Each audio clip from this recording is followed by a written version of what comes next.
So the idea of having an outcome that's well-formed rather than ill-formed is that there are certain criteria that make a difference in terms of getting what I want.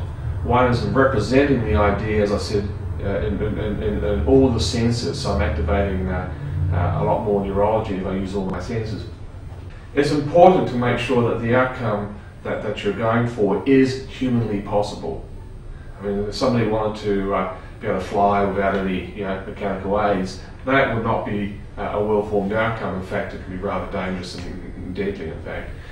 We want to make sure that we're involving all the senses, that the outcome is humanly possible, it's achievable, that we activate and consider what resources are required from the future to the present. So we know what resources we need to achieve that outcome, so that we can then consider, are the costs and consequences to get to the outcome acceptable? Keeping in mind, if I have the outcome, there will be flow-on consequences, and that's important to make sure they're acceptable as well. And then testing as I go, is this something that sits well? Does it fit well? Is this what I want?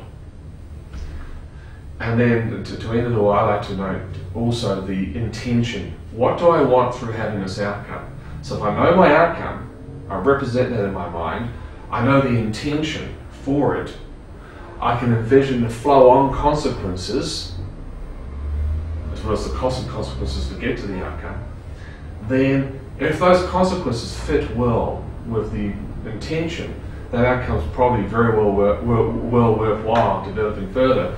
If, on the other hand, the consequences are less than useful, then because I know the intention, I can consider, because it opens up the scope, I can consider alternative outcomes that will fulfill the intent, so I can actually create something different that meets the same intention, and that can make quite a difference.